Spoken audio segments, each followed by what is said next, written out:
All right, 7 o'clock. It's time for the SmarkCast. Kind of SmarkCast 2.0 type thing. Um, Started out as a iTunes podcast, and then I moved on to YouTube, and now I'm broadcasting live. For those who have never seen me before, I'm Darren.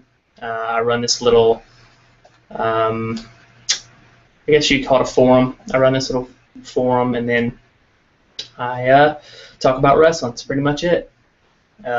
You'll be seeing this little guy a lot, a little Spider-Man notebook, because that's what I write on. I can't remember everything that goes on Raw. It's a 3-hour show, and it's really hard to keep up with. So I have to write everything down.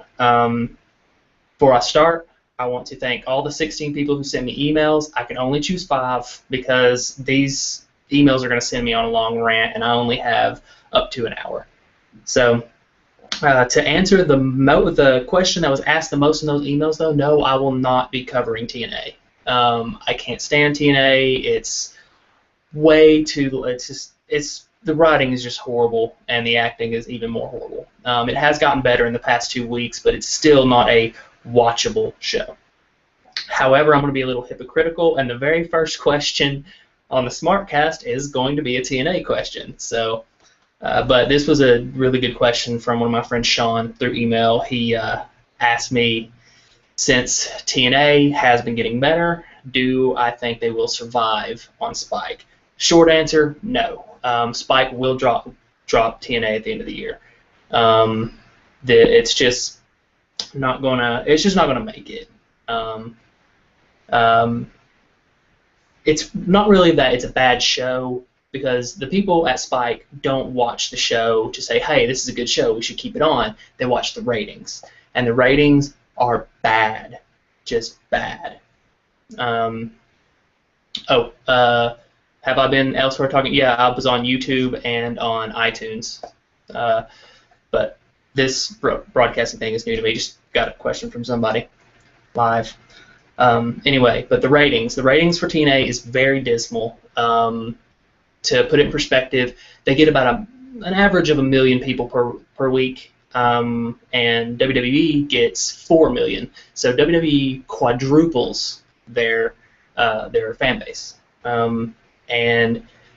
But to put it in even more perspective, a average Monday Night Football gets 14 million. So neither of them are doing well compared to NFL. But as of 2 weeks ago, they were getting about 1 million people, and then not last week, but the week before last, TNA jumped up. They jumped up to 1.5 million people, which was awesome. The problem was the very next week they dropped down to 800,000. They lost 500,000 people in a matter of a week. Now, it can be said that because they moved to Wednesdays, people just didn't know. That's that could be used as an excuse, and I'm sure they'll get a pass for it. But if the ratings don't come up on Wednesdays, there's going to be a problem, and they're going to be dropped. I hope that answers your question, Sean. Anyway, let's get straight into Raw. Raw review. To put it short, it was a really terrible Raw. I really wish I would have had a really good Raw for my first show here, but I didn't. I got a really bad one. It was just not very good. I'll go through it step by step. First off, I want to answer another question from somebody, from Nate, another one of my friends. Can WWE pull out of the slump they're in? They are in a major slump right now, a major slump. But yes, they can pull out of it. Not only am I going to say yes, they can, I'm going to say yes, they will.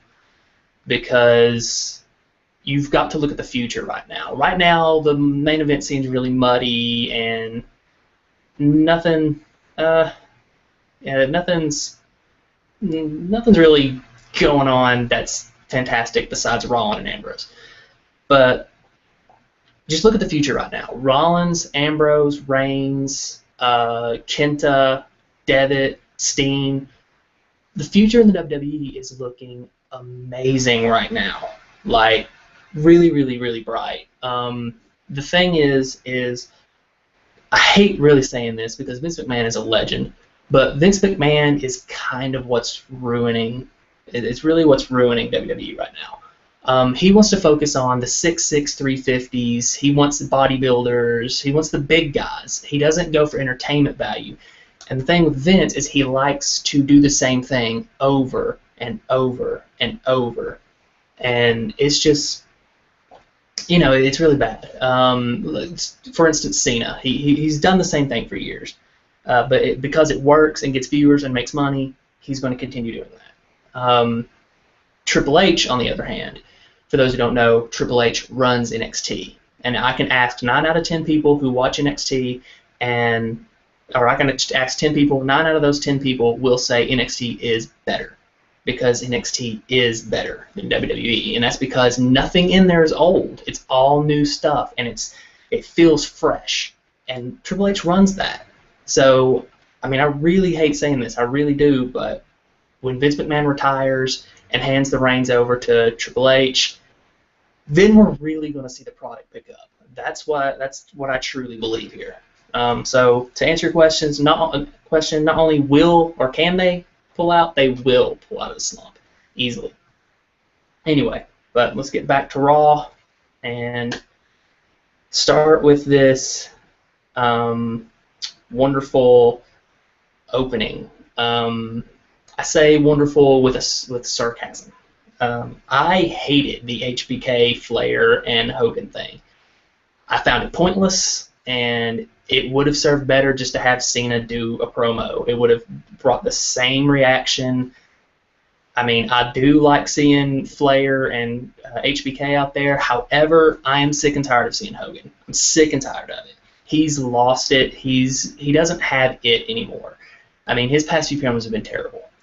But HBK I love seeing and stuff. It just didn't go well. We get it. Not all legends think that John Cena can win.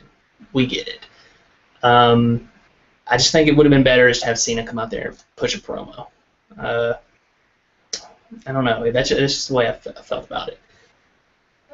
After that, well, I'll answer a question real quick. I was going to say this till the end of the show, but I'm going to go ahead and answer it since I'm talking about Cena. This one's from Odin. So apparently the SmarkCast and Raw reaches Asgard because Odin is, I guess it's not a real name. He asked if Brock's going to have a long reign. As of right now, yes. The plan is for Brock Lesnar to hold the title. I'll answer that in a minute, Luke. Luke's one of my buddies from Twitter. Treat him well. Actually, no, I'll go ahead and answer that. WrestleMania 31, no. Undertaker will not have a match at WrestleMania 31. He's too beat up. He's just, in all honesty, I don't see Undertaker having another match, period. I think he's done.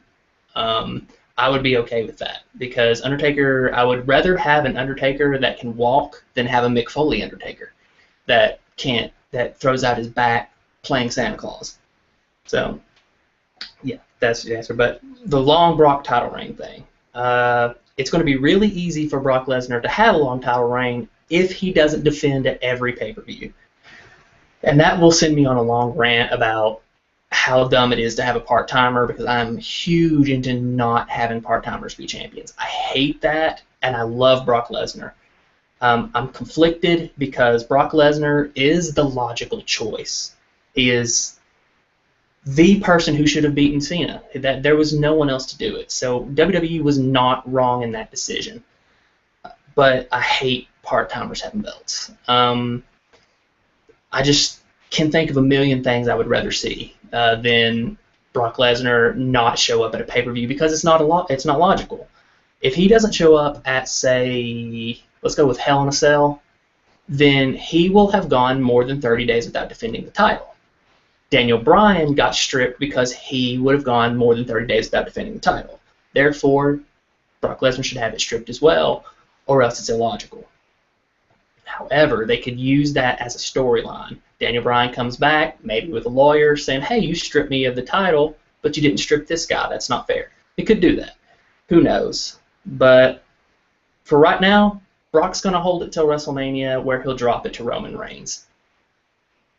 I think Roman Reigns could build up and be a monster by the time that rolls around, and I think that'll be a ticket seller. Do I want to see it personally? Not really, because you got Brock Lesnar, who right now is stuck doing German suplexes, knees to the body, and then F5. And then you got Roman Reigns, who does a grand total of 5 moves total. So from a match standpoint, it's going to be bad. From a spectacle standpoint, it would probably be great. That's 2 behemoths going right at it. I mean, that would be pretty interesting to see. But I could be wrong. Brock Lesnar is great in the ring, and Roman Reigns could pull that out. He could actually turn around and, in the 8 months he has until WrestleMania, build up to something good. So, as of right now, what I would like to see, but it will never happen, what I would like to see is somehow, I can't believe I'm saying this right now, somehow Cena wins at Night of Champions. Brock gets mad, destroys Cena, Rollins comes out, cashes in, Rollins is the champion. Maybe it's a little too soon for Rollins, but at least Rollins would be at every pay-per-view. And to answer a quick question, no, Brock Lesnar does not have to be at every Raw. He doesn't. He has Paul Heyman. He actually has these video packages that are awesome. So no, he doesn't have to be at Raw. In fact, I would be perfectly okay if he just showed up at every pay-per-view. But I don't see that happening because he doesn't do that. I don't know.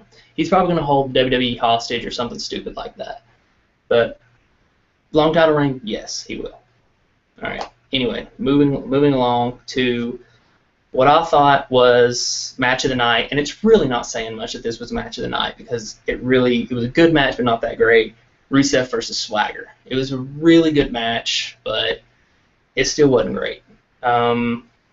But the ending, though, I really liked the ending. A lot of people on Twitter hated on the ending for some reason, like, oh, another undecisive win. That's dumb.